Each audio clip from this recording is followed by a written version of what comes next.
Shut up. Hello and good evening. I hope the interruption at the beginning did not interfere with the beginning of the show. But there is a bell tolling in the background, which should be tolling for the person who should not be interfering. But there we go. I do tend to attract people who like to make comments in the background. I hope you've all had a wonderful day and a glorious evening. Here I am, still in the south of France. Still, it is rather hot, but I especially put on an orange jumper for the ones of you that have been requesting it. I don't need to wear it, to be honest, but there we are. Anyway, good evening to Linda and Lily and Janice and Melissa and Paulie and Nicola and Bernadette, Kaz and Harriet Blanca and Harry Giles and Sharon Fortune and Andrea Bono, Tina De Silva, Peter Evans, Bambi Debonair. Bambi sent me a very nice verse. We'll have to think of a special occasion when we can do something with that. But thank you very much for your verse. It was far better than anything that Pam Ayres would have written in her dreadful doggerel. Joe, hip hip for the jumper, Sally A, Nicole, and many others. Can I model the sunglasses too? I'm not a sunglasses model, but I do like sunglasses, and I tend to lose them. That's the only problem. I've had many wonderful pairs of sunglasses over the years, particularly Persol, the very best sunglasses on the planet, and always managed to lose them or have other people break them. One pair, somebody sat on them, and that was the end of that. And they were vintage Persol sunglasses. Terrible. I was very upset with that person. I don't speak to them anymore. Anyway, never mind. Here we are. We've had a day of many different things going on. You know, today is the day of the Roger Moore auction. I'm not going to talk much about it other than I used to know some of the family, particularly Deborah, his daughter, who was the Black Widow, if you remember those adverts. She once was in a Bond film as a passenger on a plane. She was a most curious woman. She used to take her own lentils and her own soy milk to restaurants in Chelsea. I thought it was most bizarre. But there we go. But she was at the auction party preview, which naturally featured martinis at Bonham's, and they were hoping to sell many of Roger Moore's personal possessions this evening for lots of money. I'm sure they probably did, because anything to do with James Bond sells for a fortune. I don't really think I understand why somebody would want to buy Roger Moore's credit cards or Roger Moore's tie or his cufflinks, but people tend to want these things. So there you go. They probably sold for lots of money. I don't know where the money goes to. It probably goes to the family. I'm sure a percentage might go to a charity or something. Anyway, good luck to them, because, you know, if you can sell off your possessions, your old used goods for whatever you can, then that's what people tend to do these days. Some people have the dignity to keep their family's possessions. I don't know. I wouldn't go around selling off things like that. But there you go. Give it to a museum if it's that important. But no, we've got a number of topics to cover, as I've highlighted. The Conservative Party conference, dishing out Rishi, who no longer dishes out, the Beckhams and their Netflix program, and the truth of why they're really doing this now, in my view. You know, we've got to look at the Nazis in the schools in Ireland, which I have been very interested in. And we'll also look at Lawrence Fox, who was arrested today, and the ongoing saga of Dan Wootton.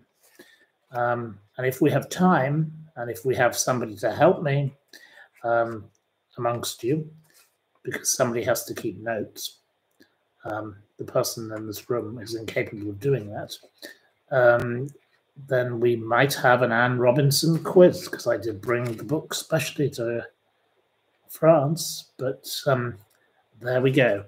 So I think I should begin with the most boring topic of all. I would say the end of the Conservative Party conference. Well, this morning, the Conservative Party excelled in making a brat of itself. They played strange music, and as a warm-up act to Rishi Sunak, the current Prime Minister, they brought on stage Penny Mordaunt. Penny Mordaunt is the most insipid, dull, boring, strange woman. She reminds me of a school matron. She's the kind of person you'd rather forget, Mrs. Turnbull type person. She came out with she wanted to bring out a velvet glove. And this is what she wished to use as a reference to what could happen next in our country. She said, "I do not trust Keir Starmer to stand up to the iron fist. He is incapable of standing up and fighting." This woman is bizarre. She is stupid. She is not appealing to the nation. She may well appeal to a few Conservative Party activists who are like groupies, and, you know, they're like the William Haigs of long ago who gave speeches at Conservative Party conferences. But if the Conservative Party wants to win, and according to Sunak, who came later, whose slogan is long-term decisions for a brighter future, which is meaningless PR Barry baloney. Absolute bullshit. Absolute nonsense. Drivel. Some marketing consultant was clearly paid a lot of money to come up with that. The Conservative Party should ask for its money back. Miss Mordaunt was followed by Johnny Mercer. And I once placed a bet on £5 on Johnny Mercer to win to become Prime Minister at, I think, 40-1. I don't know what I've done with that piece of paper. He's in with as much of a chance as anyone else. I think my piece of paper is probably expired, but Mr. Mercer, you know, who fought in Afghanistan, I used to think rather a lot of him. Sorry, there were mosquitoes attacking me. Was, you know, somebody who has fought for the veterans over the years. He has supported the veterans. He is one of the better examples of the Conservative Party in that regard. But of late, he's become completely cuckoo as well, just like the rest of them. He said, "Sir Keir Starmer believes in nothing. He will bend to the highest bidder. We must hang together as a nation. Let's get to it." He actually believes the Conservative Party is going to win the next general election. He may not really believe it, but that's what he came out with. And then the Conservative Party brought out their strange card, you know, their unexpected guest, Rishi Sunak's wife, the Bess, a woman whose tax affairs are certainly curious. Where she's based and where things have been paid have been rather investigated, and deservedly so, because of her billionaire-esque status. And this woman appeared on this stage and thought she was Jackie Onassis. She certainly wasn't.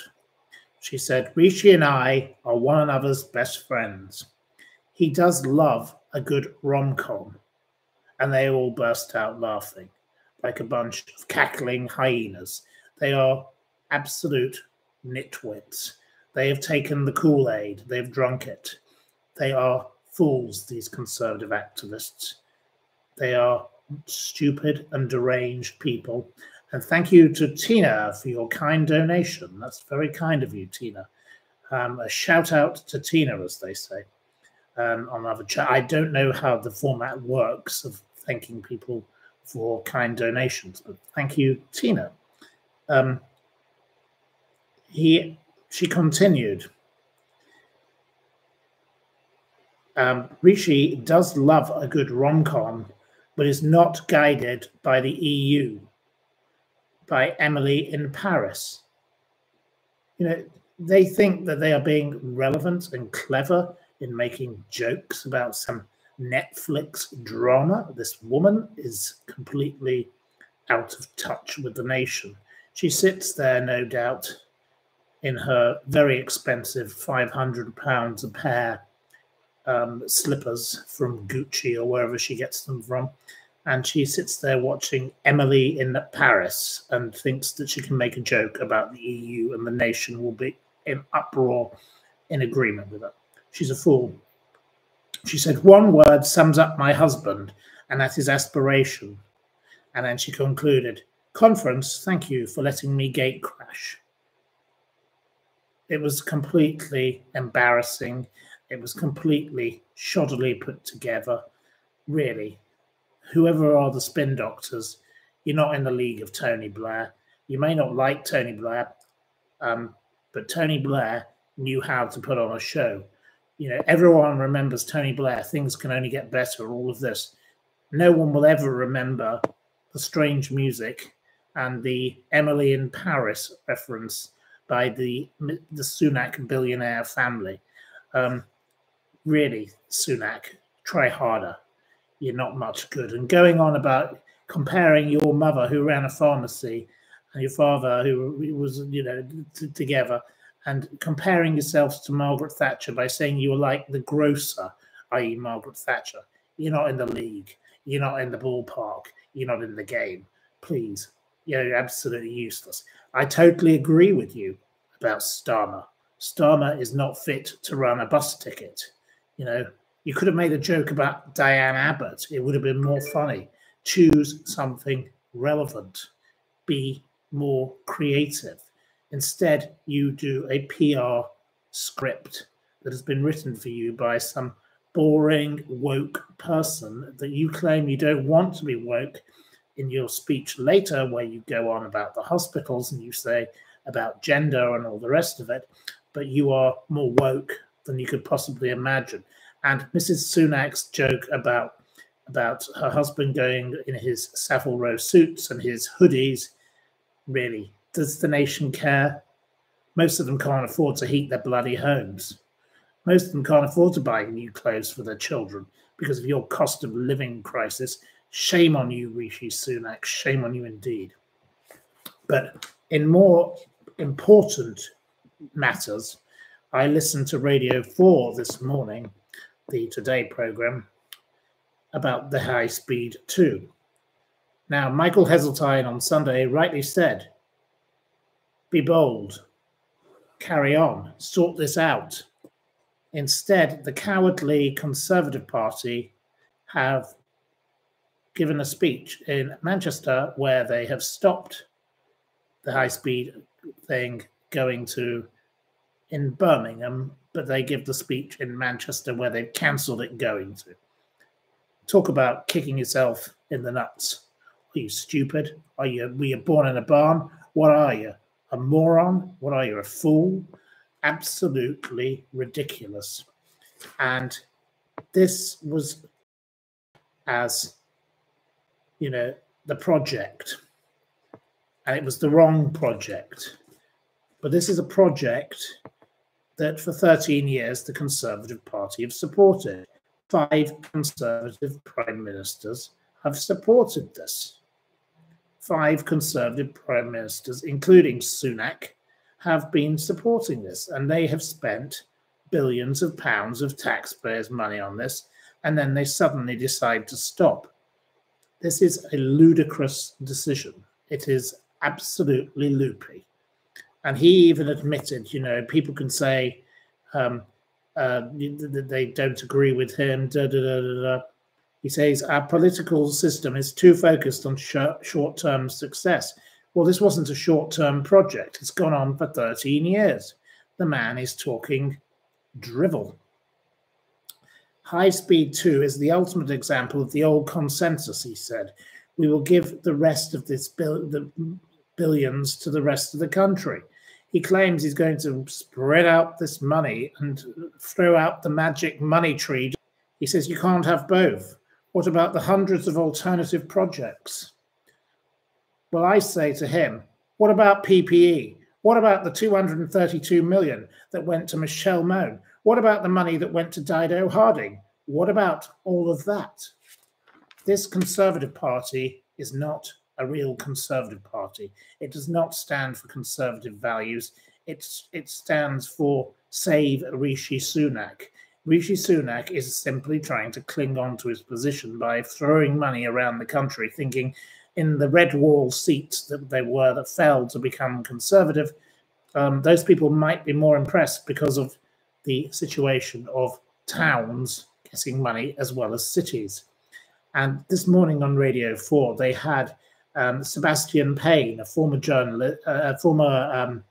journalist and special worker in the government, who now wants to be a Tory MP. He wrote a book called Heartlands, and it was him versus Zoe Billingham, CBE, who's a broadcaster, who talks more sense about this than anyone. And, you know, she said in this debate, towns have been overlooked. It's important to look at towns, making up them better.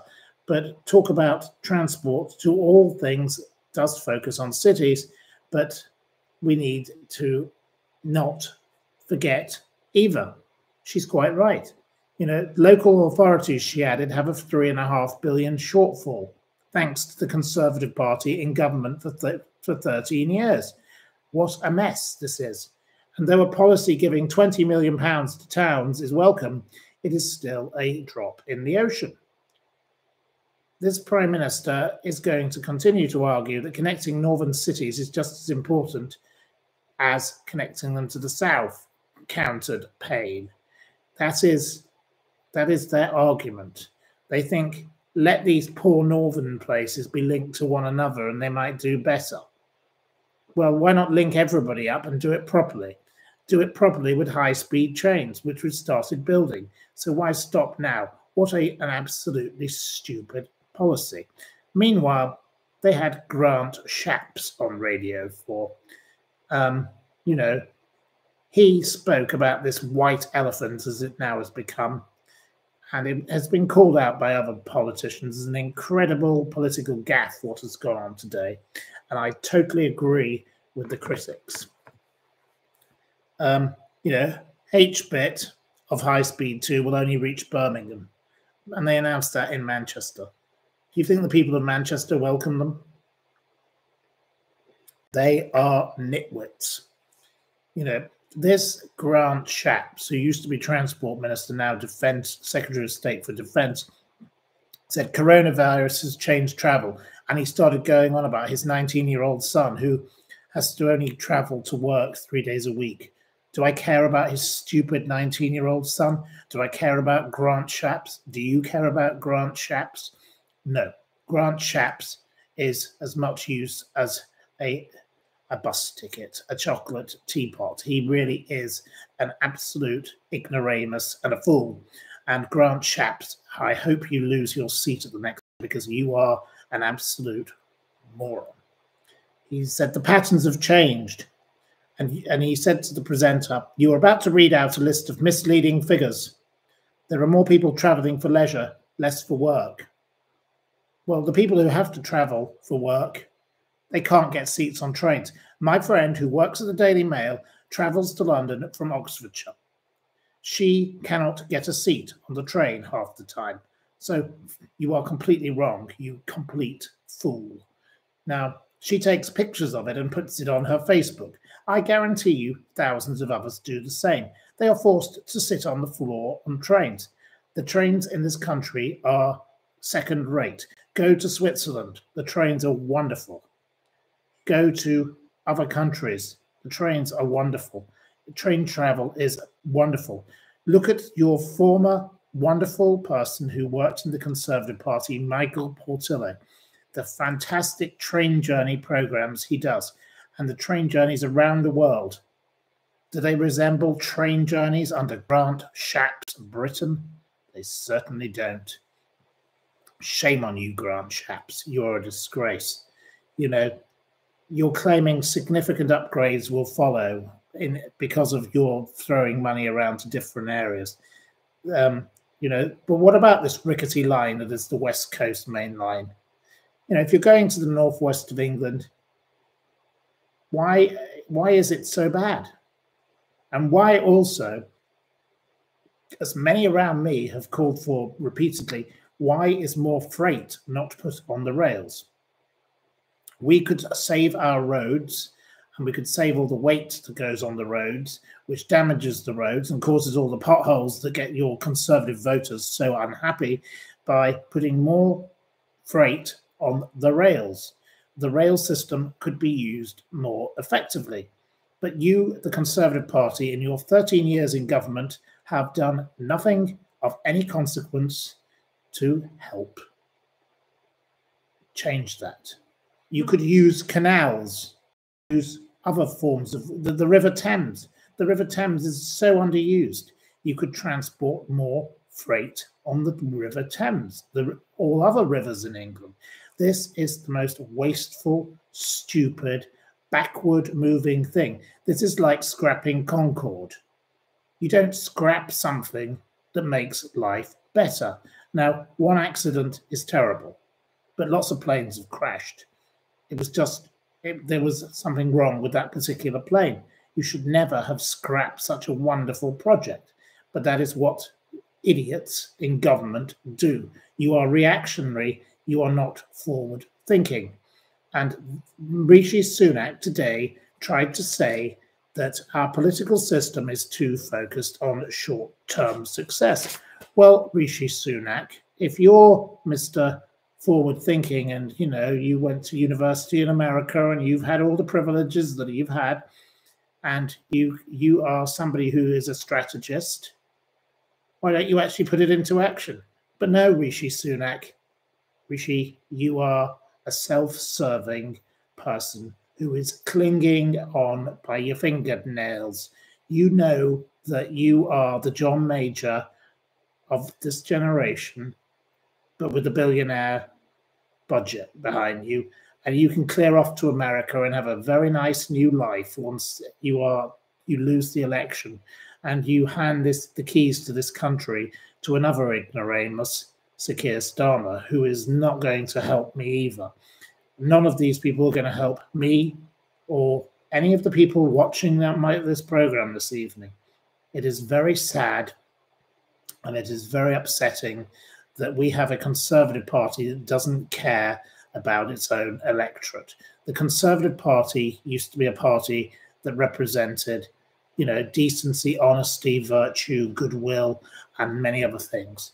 This Conservative Party stands for selfishness. You only have to look at the video of the dreadful Priti Patel dancing with Nigel Farage, and like a cackling hyena, and she looked like the poison dwarf and he looked like the grim version of Goliath.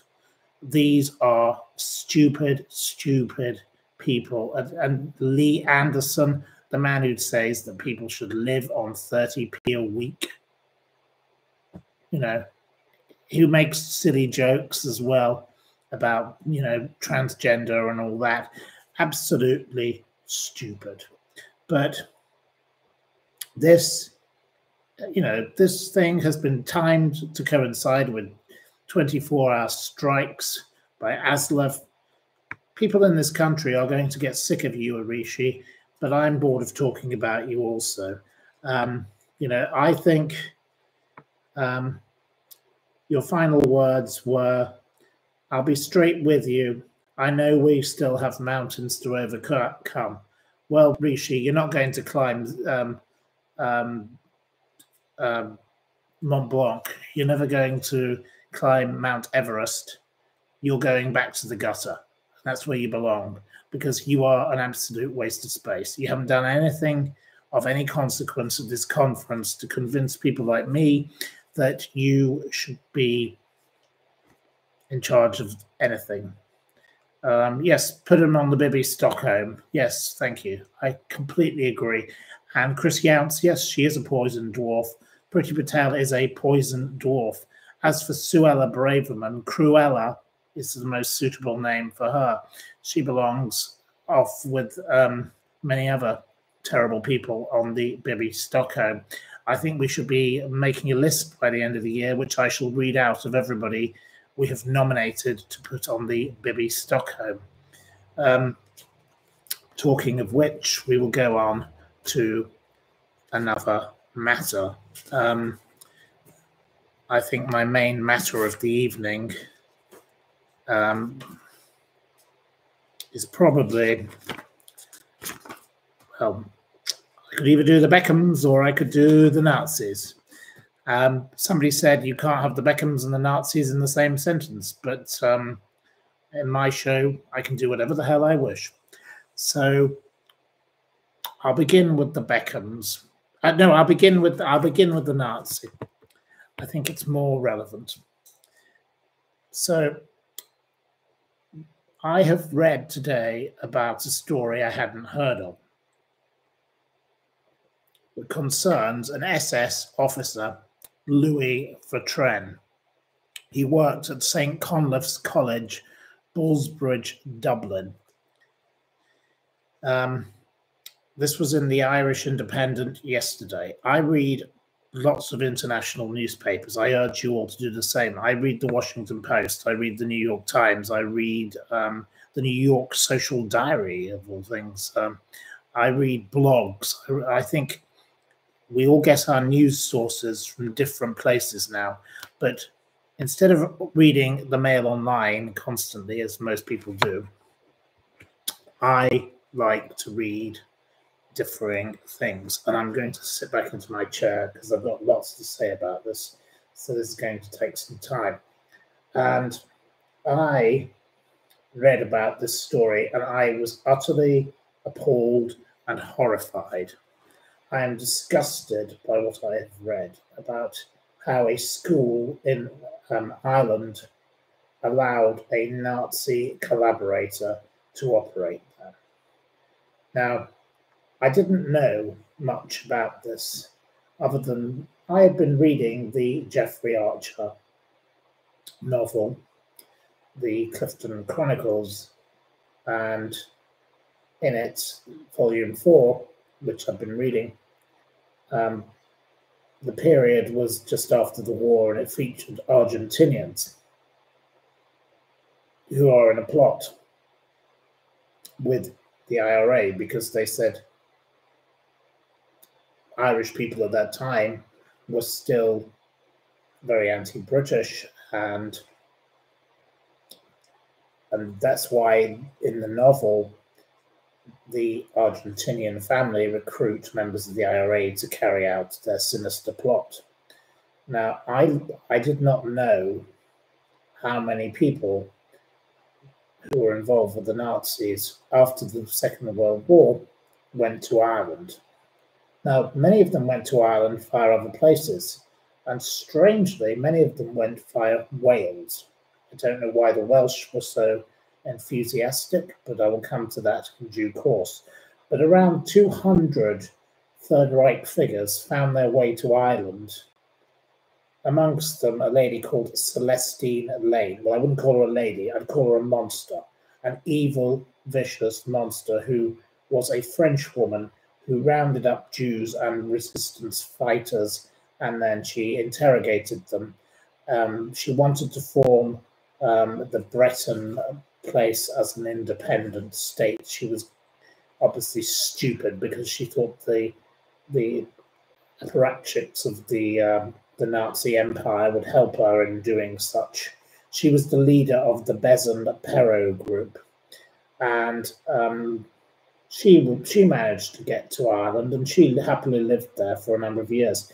The anti-British sentiment again among some in Ireland at the time, just after the Second World War, and I love Irish people. I have many wonderful Irish friends.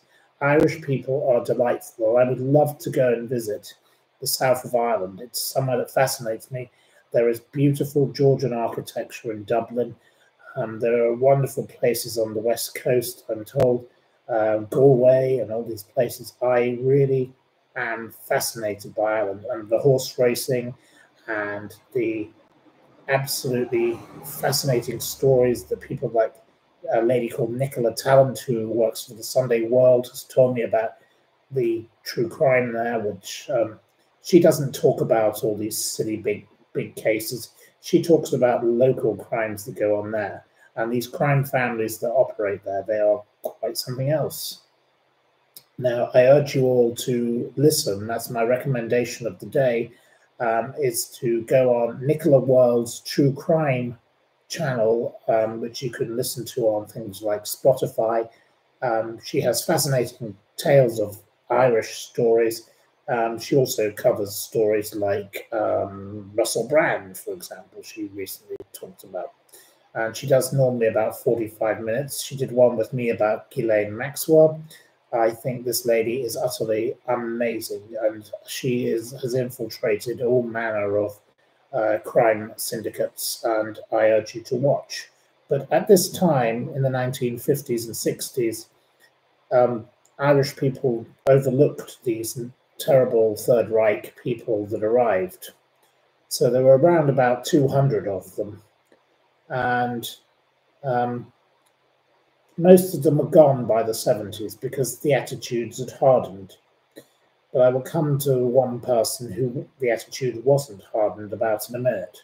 But first I'll give you an example of one who was particularly evil, who they accepted for a while. But the Irish did the right thing and got rid of him. He tried to even come to England. We didn't allow him in. Otto Skorzeny. He'd rescued Mussolini from his mountaintop prison in September 1943. Now, I didn't know about this story until I read about it today. He went in a glider, a light plane. He was even described by Churchill as one of the great daring. This man was a leading Nazi. And Churchill even respected him. He had been Eva Perón's bodyguard in Spain also at one point. This man was in business. He ended up in Ireland in 1957. He supposedly got, as I read in historical documents I researched today, a friendly reception. He bought a very grand Irish town house called Martinstown House with 160 acres of land. He was not trying to hide his presence, and he used to drive his white Mercedes into the local town to pick up supplies. But eventually he was denied a permanent visa and died in 1975 in Madrid. This was one of Hitler's main henchmen, and he was accepted in Ireland. And I did not know that there were around about 200 people. I knew about the Hitler family's connection with Wales, which may explain what happened with the next one I come to. This monster was called Louis Fortran. Now, Louis Fortran was a Frenchman. Mr. Fortran, or Fortran as I should call him, he doesn't deserve any kind of title of note. He was an appalling, evil monster who helped kill Jewish people and helped have people put into concentration camps. He was a collaborator with evil, and he was a very, very, very wicked man as a school teacher, as he became. Now, he was employed by the school St Conleth's College, Bullsbridge, Dublin. The college is still open. He taught French at this private school from 1957 until retiring in 1985. Now remember that I already said that in the 1970s, the Irish attitude hardened against people from the Third Reich because people by then had realized the horrors of what had gone on there. And this man was able to continue working for another 15 years. And I'm not saying that this man, wasn't, anything other than thoroughly evil. This is a man who used to share photographs at the school of himself in his Nazi regalia, his SS uniform. He was not afraid, he was proud of his past, and I will come to all of this shortly. This was a disgrace. This is an outrage, and this school should do something. And I will come to why in a moment. And it comes from somebody who has written books about Argentina's involvement in the Nazi rat lines, as they were called, where they helped people get out to Argentina. This was the son of the Argentinian ambassador, who was educated at St Conlove's School, Ballsbridge, Dublin. And he is leading a campaign to try and get some kind of apology. But I will come to something far worse, which involves the Welsh people, the Welsh government, and a Welsh college, who were even worse in the way that they handled this situation. This man was a monster. He should never have been allowed to have been accepted into polite society after what he did. He fled to Ireland via Wales in 1945. He was sentenced to death previously in France for what he did as part of this Breton nationalist group that rounded up Jewish and resistance fighters for the Nazis. He got to Ireland via Wales. He became a teacher. He did not die till 2009. This man should have been sent to Israel to be dealt with, or whatever else should have been done with him. He should have been put on trial, because this man was a monster. It is appalling. And now there is a campaign to have the board of the management of the school apologise for having employed the abusive ex-SS officer. It is run by Yuki Gioni, the son of Argentina's ambassador to Ireland. He attended the school in 1971. He remarked, "Physiological and physical abuse should have no place in a child's schooling,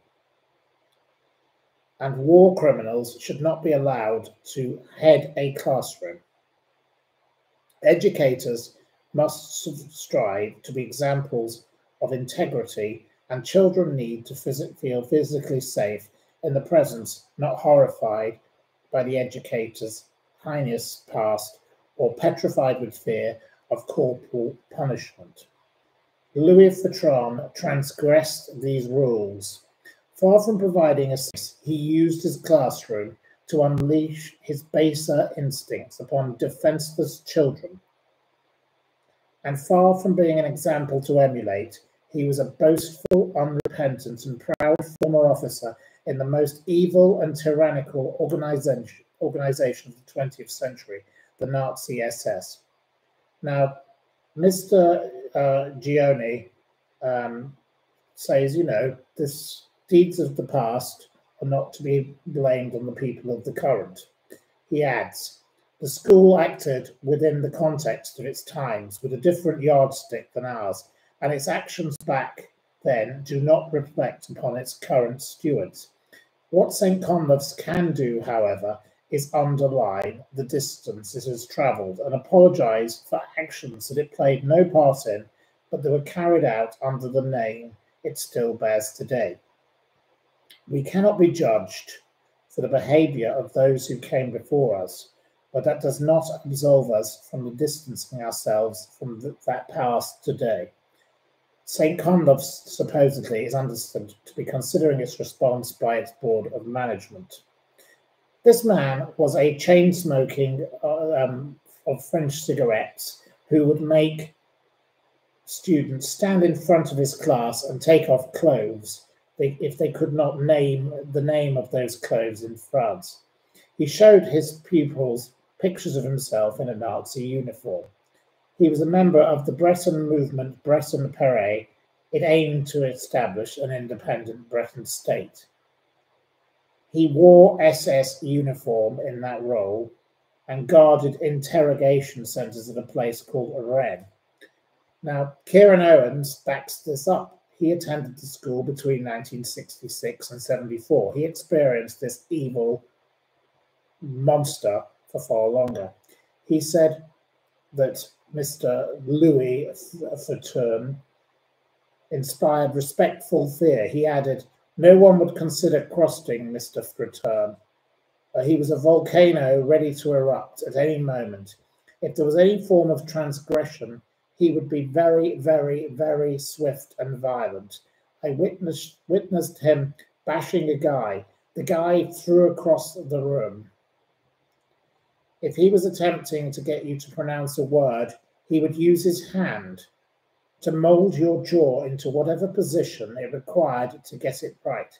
This man was like Goebbels. He was sinister and sick. Nicholas Robinson, a pupil in the 1980s. This is long after Ireland has supposedly decided it doesn't want these people there. This man was allowed to continue. This man, a known Nazi, was allowed to continue as a school teacher. This is an absolute shameful disgrace. To correct pronunciation, said Mr. Robinson, he would put a ruler on the back of your tongue and you had to make it vibrate the correct way. Mark Collins, also a 1980s pupil. With him, punishment was just sinister and strange. He'd make you stand in line with a piece of chalk in your mouth and make sure your lips didn't touch the chalk. Really weird behavior. But what makes me more and more angry is what the Irish paper, the Irish Independent, had forgotten to mentioned in The Guardian, who also Rory Carroll of the Ireland correspondent of The Guardian did refer to. The National Library of Wales in Aberystwyth took £300,000 bequested from this evil man in his will in 2011 with various items. Now, a man who should be totally ashamed of himself if he's still alive, probably isn't, because he's probably just another piece of toe rag, Lord Wigley. And now, whoever you are, Lord Wigley, you are an appalling person, because you are the president of this library, the National Library of Wales in Aberystwyth. Said, we have no right to allow our feelings to interfere with our decision to accept this. He gave material of Celtic interest. This is utterly shameful. This is a matter that concerns both Ireland and Wales to me, and I think that this deserves to be called out to a wider audience. This is not acceptable in 1984, and it's definitely not acceptable in 2023. This monster should be held to account, and quite rightly, this college should be made to make some kind of apology, and equally, the National Library of Wales deserves to make an apology also. Now, Mr. What's his name? Just a moment. Mr. the son of the ambassador, rightly said, making him disappear is not enough. He said, an apology will help us all heal. And that is my conclusion on that matter. I really passionately feel about this, and I'm going to support any campaign by Mr. Gioni to try and get this wrong righted, because this monstrous, abusive school teacher was not only clearly, trying to have his children do terrible things in his classroom, but he was a killer prior to going there, and he'd been harboured in Wales and Ireland, even though the French wanted to give him the death penalty. And frankly, that monster got away with it for his entire lifetime, and then thinks he can have some legacy bequest in the National Library of Wales. Well, Mark Drakeford, or whoever you are, Drakeford, you ought to do something about this. Drakeford, you're too busy with your 20-mile-an-hour Euler's zone type thing. You are a complete bore and ridiculous. And instead of campaigning for your stupid independence, right this wrong, put this right, and pay that money to victims of abuse by such evil people. Shame on this dreadful Lord Wigley also. Appalling behaviour. I am disgusted and sickened by it. You know, I am not a campaigner for anything other than people's rights who have been abused. I am not specifically saying Jewish people deserve different treatment to Palestinian people here. I'm saying that in this instance, this school allowed this man to continue for 15 years after everybody else in Ireland had hardened against the Third Reich type people and had mostly got rid of them. Why was Louis Fatruin allowed to continue? This St Conleth's College, please excuse the mosquito, they do bite my hands and they destroy my hands. My hands are literally suffering. But I really think this is an example of an appalling, appalling story. So I shall move along to the next story, which is that of, I suppose we could quickly delve into Lawrence Fox being arrested. Mr. Fox has been arrested for urging people to vandalize EULA's cameras. Now, Mr. Fox used to play a detective alongside, you know, in the Inspector Morse sequel. You'd think he'd know something about the police, but he decided to make a video in his home, and he videoed police officers. Now, police officers don't like being videoed. I've come across situations like this before. Mr. Fox seems to be going a little bit down a foxhole, to be honest. He's completely bonkers. He's lost the plot, and you know, he has now been completely sacked by the GB News, along with the ridiculous vicar, the pseudo god Calvin Robinson, whatever he calls himself. These people take things too far. I don't know what to say further than that. Daft as a brush, says Bambi. Yes, I think so. A foxtail brush, yes.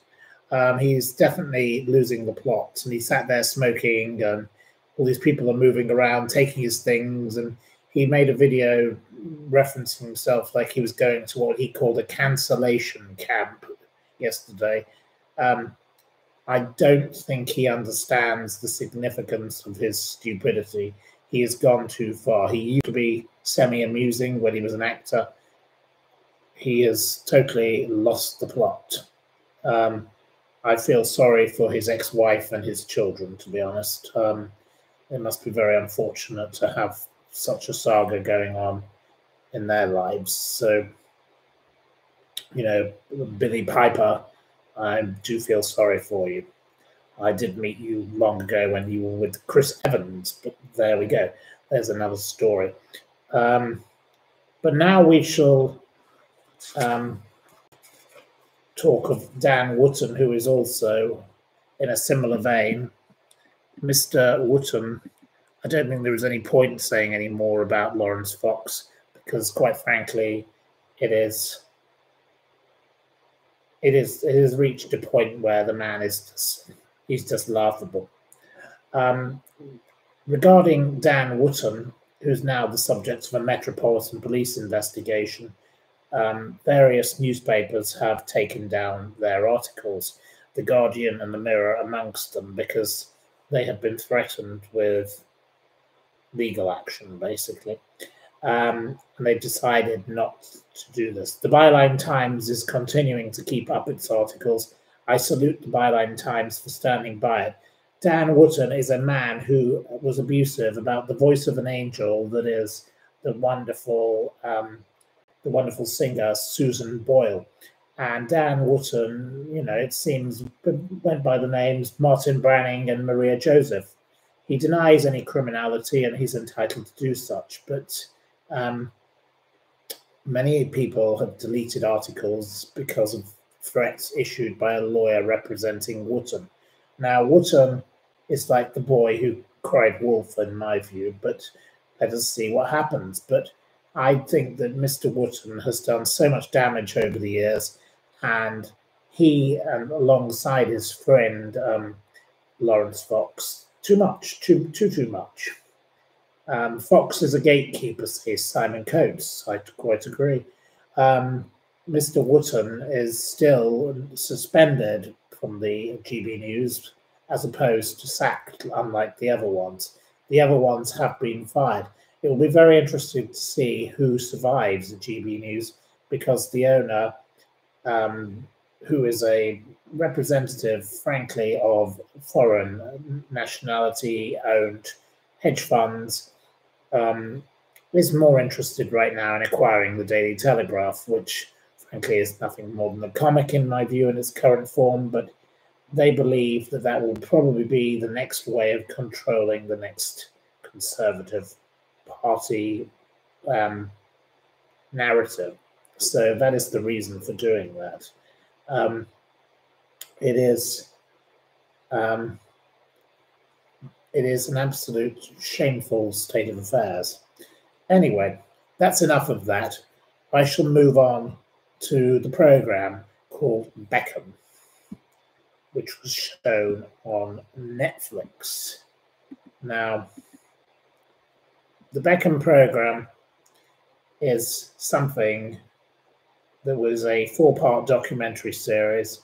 Unprecedented access, says SL Man, to David, his wife, family, friends, teammates.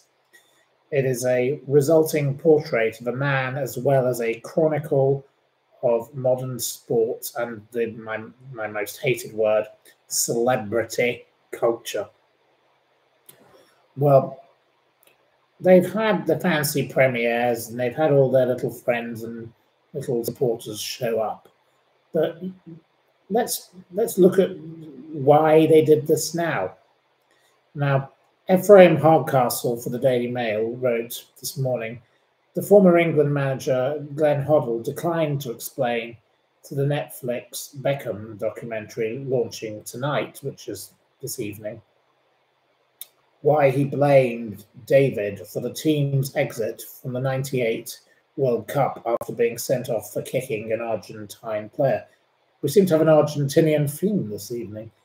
Should have had some polo and some of their wonderful meats. Hoddle, the only interviewee approached who refused to take part, is still off the Beckhams' Christmas card list. Wife Victoria cannot bring herself to call him a man, whilst David's mother Sandra says she remains disgusted by him. Now, Beckham in the programme supposedly talks about how he suffered depression and was spat at in the street and all sorts of things and could not cope as a result of being condemned over that game. This programme, I think, is a distraction technique. I don't think this is all just trying to make them get sympathy. You know, he talks about, along with his wife, about the Rebecca Lewis allegation. And I did come across Miss Lewis in England long ago myself. She was his secretary and PA, and allegedly, she claims, had an affair with him. And she has been paid hundreds and hundreds of thousands of pounds. She also had an affair with someone I used to know quite well, but I haven't seen in years, James Hewitt. She was also in TV shows with James Hewitt. This former glamour model was on the X Factor Battle of the Stars, and that's that. But they've tried to distract with that story. But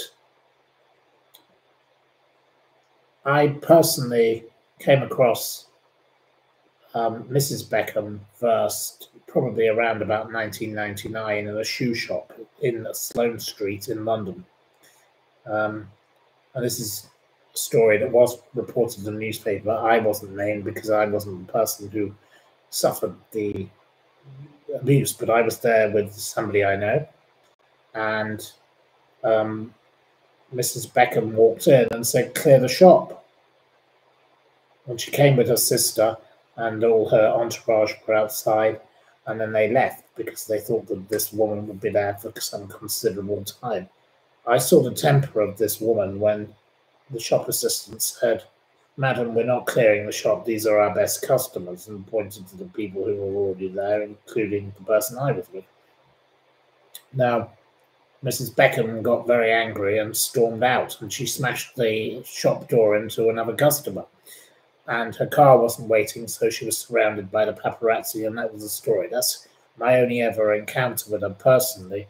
There was a man I used to know who got murdered called Dave West. Many of you probably have read of him. Mr. West used to run a company in Calais called EastEnders. It was where you could go and buy cheap booze as an English person before the stupidity of Brexit. He then owned nightclubs in Jermyn Street in London called Hey Joe and Abracadabra. He was ultimately stabbed to death by his own son. He used to drive around in a pink Rolls Royce.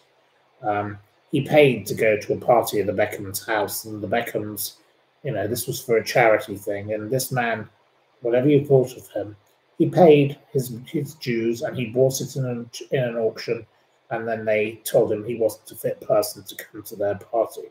And that was a very rude thing of them to do, and he quite rightly reacted.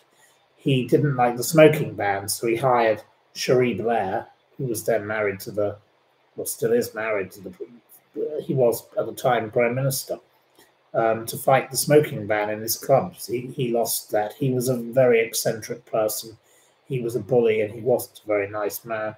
He was ultimately murdered by his own son, and I feel sorry for his son because the son was bullied by his own father. But the Beckhams, I've seen the temper of the Beckhams, well, Mrs. Beckham. I think that the posh spice woman, as she likes to call herself, is not pleasant. But why are they doing this now? Well, the answer is this, and it's not been reported on. Everyone is ignoring it. There is a book about to come out about the Beckhams. It is written by a man called Tom Bower. Tom Bower wrote the book on Meghan Markle, the book that has sunk Meghan Markle. Do you not think that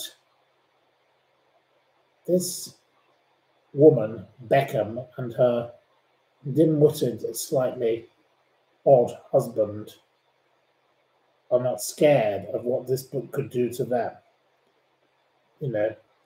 This book was covered by the Evening Standard in June, and they said the Bower book will be full of sex, fashion, celebrity, that dreadful word again, and money, another dreadful word that gets, vulgarly used.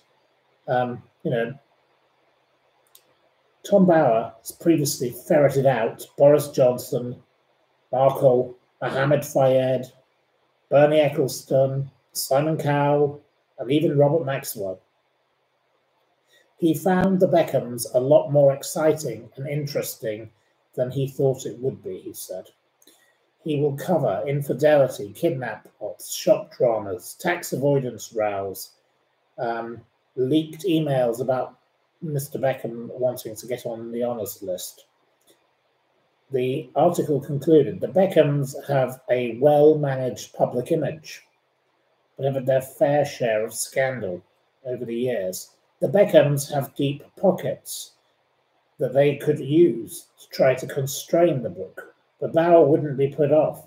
That would only encourage me, he said, before adding sarcastically, I wouldn't dream of writing anything negative.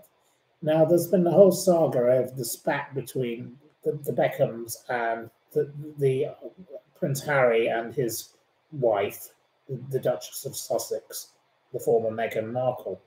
They were very generous to those people, but by July this year, the relationship with the Beckhams was supposedly over, with David Beckham being left furious at the appalling behaviour of people who he'd lent his home to and his wife had given clothes to. Now, this, I would say, is the more interesting part of this whole Beckham thing, and it's not been featured in the stories about it. I say, look out for the Tom Bower book. We've reached exactly 1 hour. Now, if the person who offered to do the quiz is here, please come forward, otherwise we won't have a quiz. Meanwhile, if you would like to ask some questions, please ask some questions now in the meanwhile, because I can answer some.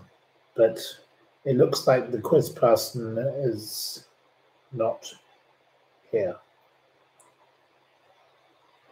So I can't do a quiz without the help of the quiz people. There we go. So it looks likely that we won't be able to do... Oh, Harriet would like to do the quiz? No, I don't think Harriet wants to do the quiz. Harriet does want to. I'm here to help. Well, if Harriet is prepared to keep notes, I will come back in less than a minute with the ability to do this quiz. Just give me 1 moment.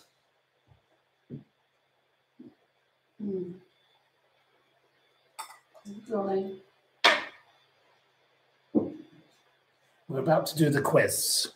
The quiz, it will begin shortly. So here we go. I've just got a little top up of the rosé, and we will be ready to go with a quiz. So if Harriet has got... Oh, Harriet needs to get paper and a pen.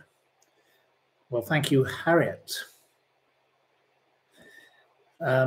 Michael Barrymore. I don't know what Michael Barrymore, Paulie, has to do with the matters in hand this evening, but I don't like Michael Barrymore, as you know.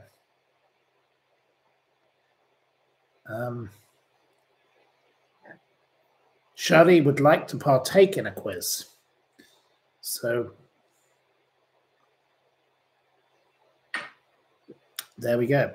Sally A watched the Abercrombie and Fitch documentary and found it heartbreaking. There we go. I think you are quite right. I think the abuse that went on at that company is indicative of probably things that go on at many more. Harriet is now ready to start. So we will do a quick round of 20 questions. And Harriet will note down the names of the successful first person to answer. Anyway, we will begin. Question 1. In astronomy, what are the Andromeda spiral and the large cloud of Magellan?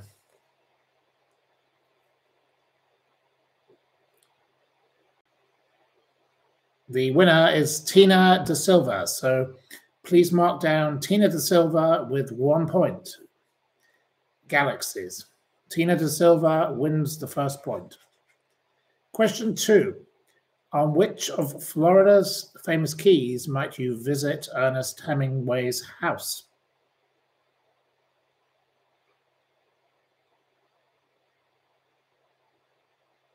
The winner is Chris Younts with Key West. He's West, but I did say Key, so I think I can accept West. Yes. Question number 3.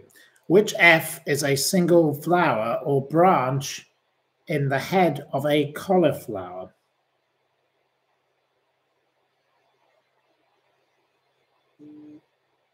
It is not Kanye West. It is Floret. Simon Coates gets the point. Floret. Simon Coates. So I hope we're noting this down because my assistant, my Debbie McGee for the evening, will be required to tell me who's ahead at the end. Question 4.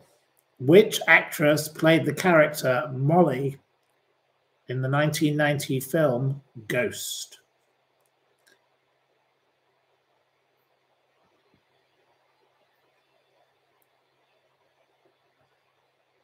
The winner is Pipfield with Demi Moore. Pipfield gets the point. Question number 6. In the 1981 university boat race, what was significant about the presence of Susan Brown in the winning boat?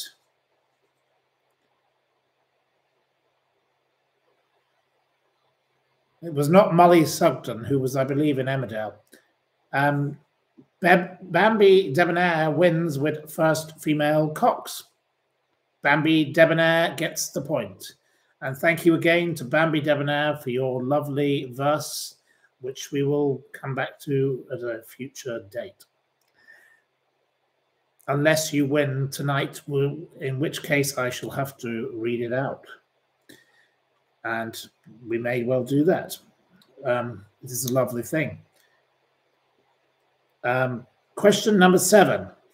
In theatre, how many people deliver a soliloquy?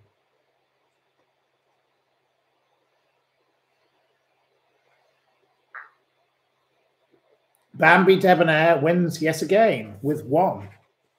So another point for Bambi Debonair.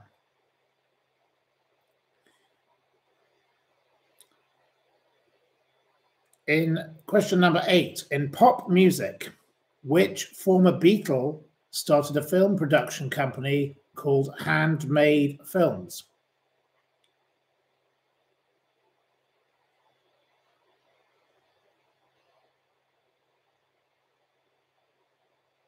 The winner is Bambi Debonair, I think, again. George Harrison. Bambi Debonair gets another point. It looks like Bambi Debonair's poem may well be read out at this rate. Bambi Debonair seems to be doing well.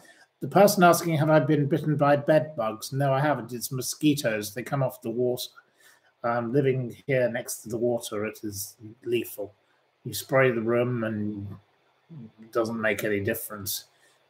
The more alcohol you drink, supposedly the more it puts them off, but I clearly haven't drunk enough. Question number 9. The resorts of Sorrento and Amalfi lie close to which major Italian city?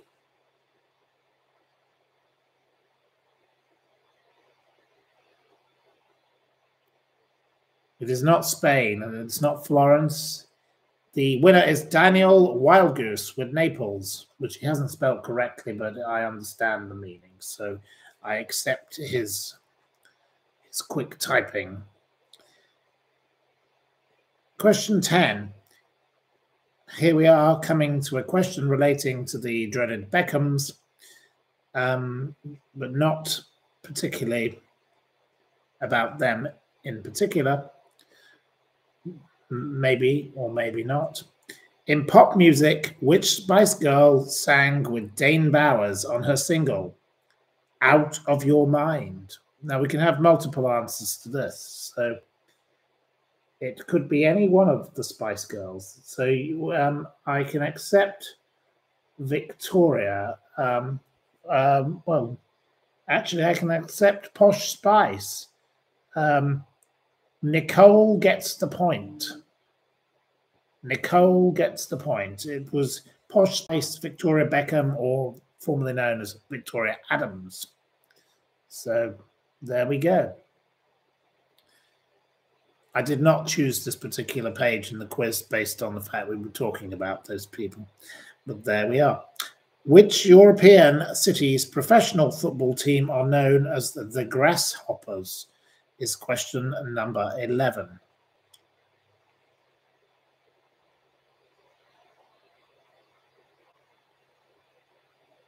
The winner again is Daniel Wildgoose, who gets another point. Zurich. Number 12. In the animal kingdom, Simba is the Swahili name for which wild creature? It is not crab paste. The winner is Nicole with lion. Question 13. In the American television show Frasier, what is the name of the dog?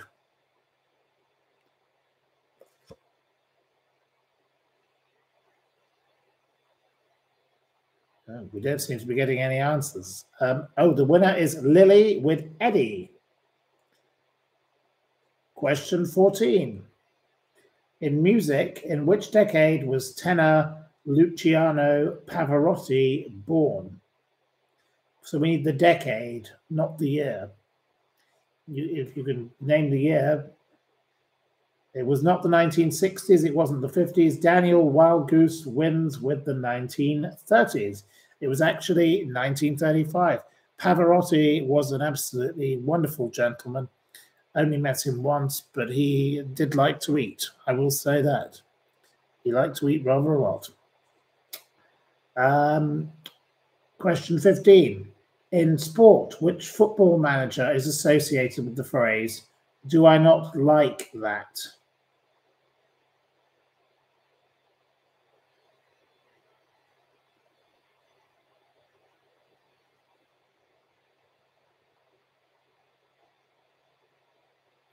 The answer correctly was Daniel Wildgoose with Graham Taylor.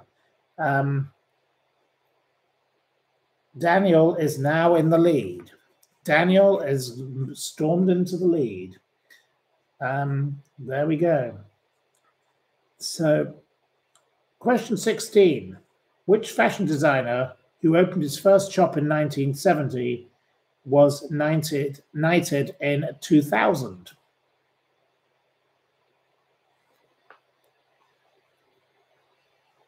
It was not Versace. It wasn't Lagerfeld. It wasn't Yves Saint Laurent. It wasn't Gucci. Daniel Wildgoose gets another point. Paul Smith. Question 17. In the 1960s, which playwright was murdered by his partner, Kenneth Halliwell? A very fascinating tale, I will say, this one, and perhaps one I should delve into in the future, given connections with Sloane Square. The winner is Lucius with Joe Orton. It was a terrible, awful, disgusting affair. Appalling. Question 18. The wine Bull's Blood comes from which country? Bull's Blood, which country does it come from?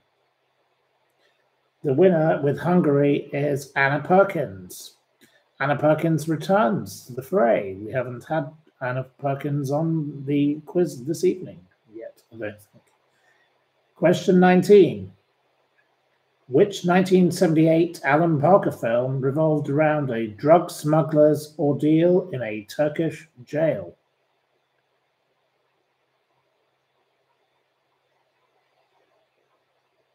No. It was not Trainspotting, Paulie. And Trevor wins with Midnight Express. Thank you, Trevor. That's your first point of the evening. So unfortunately, you don't have a chance of winning, but thank you for your interaction. And finally, the Christian Festival of Candlemas takes place in which month? In which month does Candlemas take place? It is not December. It's not Easter. Easter is not a month, tea and toast. It's not January. Tea, toast, and taro wins with February. February is the answer, so a point for tea, toast, and taro. So if my kindly Debbie McGee of the evening could tot up the numbers, perhaps we may have a decision.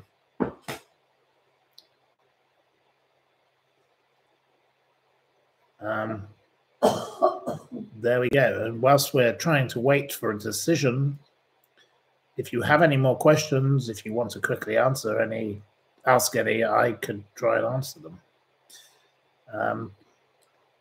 Daniel Wildgoose is the winner. Bambi is second. Thank you very much to Harriet Blanca for helping. So a big cheers to Daniel, and Bambi's poem will be saved for another day. But there we go. Well done to Daniel and well done to Bambi, and well done to all of you. And thank you also for all your interaction. And thank you very much for a lovely, jolly evening of chitter-chatter and conversation. And I hope that some of the topics did not depress you too much, but I hope that you all enjoyed it. And there seem to have been an awful lot of you here listening. So thank you ever so much. And may you all have a wonderful, delightful evening. Sleep well, and as Childando would say, don't have nightmares. Good gardening to you all. Take care. All the best. Bye-bye. Thank you. See you tomorrow.